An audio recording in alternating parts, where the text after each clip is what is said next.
Hello everyone and welcome back to AmmoMart, where you can find real firepower online. In a previous video, I was lucky enough to get my hands on 2 Ballard rifles. Since then, the gun gods have been kind to me once more, and what I'm holding here is a Sharps-Borchardt 1878 model rifle. This has a very interesting history. Let's start with the owner of the patent, Hugo Borchardt. Born in Magdeburg, Germany around 1845, he immigrated to the United States around 1860 to 1863, date unclear. Hugo was an amazing engineer, and prior to coming to America, he was already working for several different German gun manufacturers. When he came to the States, he did the same thing, worked for Colt for a while, and even Singer sewing machine. Anybody that knows how complex sewing machines are, that's an awfully good engineer. By the time he was hired by the Sharps company around 1876, Sharps was already in a lot of trouble.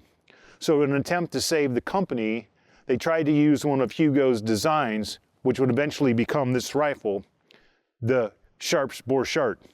Now what's interesting about this is they needed a leg up on the competition, and the way you did that was very simply a simpler action, a strong action, and lightweight. To do this, this revolutionary rifle utilized a striker instead of a hammer, coiled springs instead of flat, and the action that he created was one of the strongest of the 19th century for sure. The problem was nobody wanted it. The rifle didn't sell for several reasons that we'll talk about later on.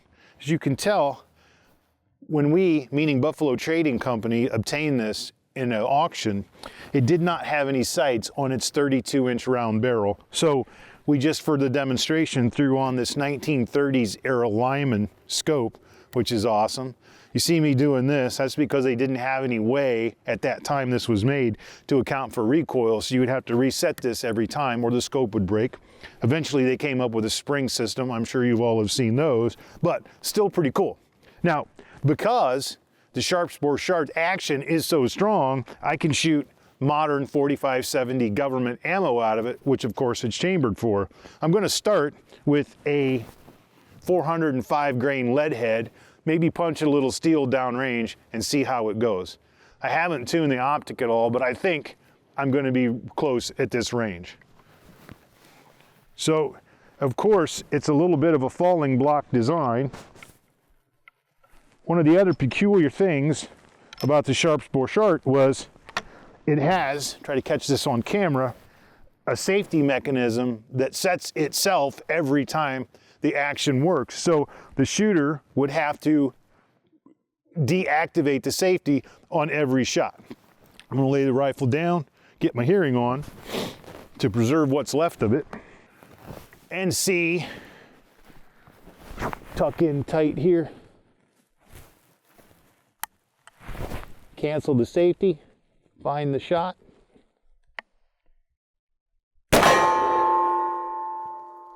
Bingo. So, right away, I can tell one of the less desirable things about the rifle is the trigger. It's not as crisp, it's not as light as perhaps the other Sharps models. In fact, this was the main complaint. We've mentioned JP Lower on the channel before from Denver, and he actually wrote Sharps a letter telling them not to send any more of the hammerless rifles because they didn't sell. Of course, your goal at that time was to obtain a military contract, and unfortunately, the Sharps-Borchardt wasn't really successful at that either, related to volume. They promised the Chinese 300 rifles that arrived late. Then, they were successful in sending around 3,500 to South America, but in the States, only state militias typically would use them. Michigan, Connecticut, to name but 2, and Louisiana as well. But the rifle wasn't really great for military use because of the safety, and it never caught on with sportsmen because of a lack of a hammer.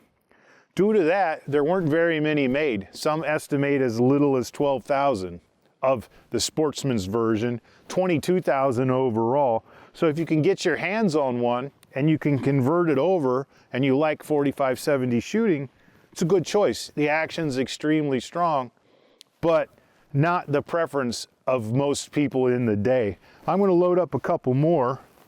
This, of course, is from Fiocchi as well. This is their 300 grain semi-jacketed hollow point-ish. With the scope on there, it's not easy to get one chambered. Okay, so I'm going to deactivate the safety. Find the sight picture. Tuck in tight. The rifle handles the 45-70 recoil extremely well. Obviously, you would expect that for as heavy as it is.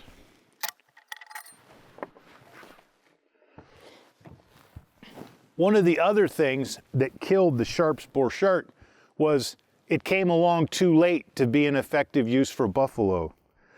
Picture, the Comanches were on the reservation by 1875, and in the next 3, 4, 5 years, the largest extinction of land mammals in the world was already taking place and mostly over.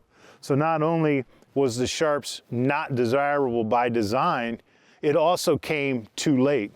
In fact, it came so late to save the Sharps company, they were out of business by 1881. At that time, Hugo went back to Germany, continued working for the armaments industry over there, but would return to the States. Very briefly, he again returned to Germany, where he invented the C93 pistol with a circular back, and it looks like it has a little bit of a Luger action to it. In fact, those two companies would intertwine later on to, of course, create the 9mm Luger pistol. So, Hugo Borchardt is definitely a significant figure in the gun manufacturing history, not only in Europe, but in America, which I think is another cool little twist to this rifle. I'm going to shoot a couple of more, try to aim the lineman in on some holes we've made on the steel and see how accurate it can be. Obviously, offhand is usually related to the shooter, but with that lineman on there, it's a little tricky. See, we're getting better at it. Okay, cancel.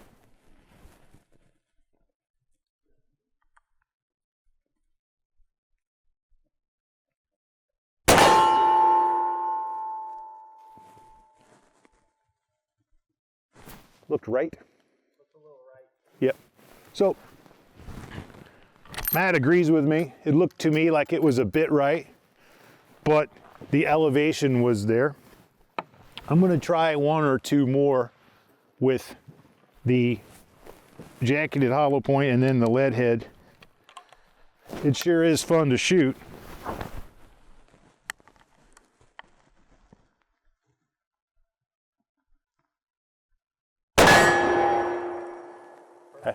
Yep. So I aimed way left then to hit a previous impact point. We're filming that, right? I would like to see, back then rifles were rated by the military about how fast they could be shot. This one, the way it's set up, even though it does have this open sort of view to the chamber, the safety is obviously going to slow you down a bit, and I would be very curious to see in cold weather, with the glove in here, picture the distance, if you can kind of see this. With a gloved finger, that's going to be pretty tough to do.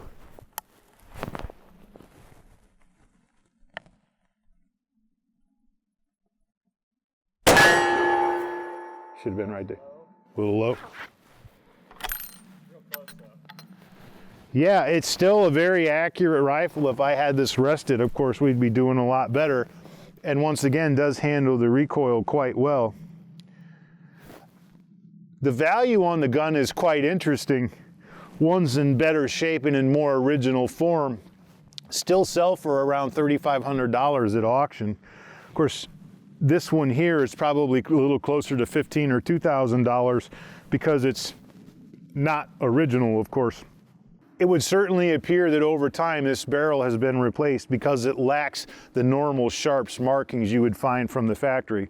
Once again, that wouldn't be unusual. A lot of these were turned into custom guns after their original use, because a lot of people didn't have any use for 4570's power, so they converted the rifle into something more usable. The Sharps-Borchardt rifle, though not successful in the military or for commercial sportsman's use, is still an amazing twist of history. It was a last-ditch effort to save an iconic company that it didn't work. Sometimes, unfortunately, that's the way of things in manufacturing, especially in the gun industry, because it was so competitive back then. If you weren't Winchester, if you did not have the latest and greatest and the ability to deliver a large volume of them to the market on time, your company typically failed. But I think those failures actually led to some monumental successes in other designs. I hope you guys have enjoyed this video. It's awful fun to shoot these pieces of history. And if you like what we're doing, don't be afraid to subscribe.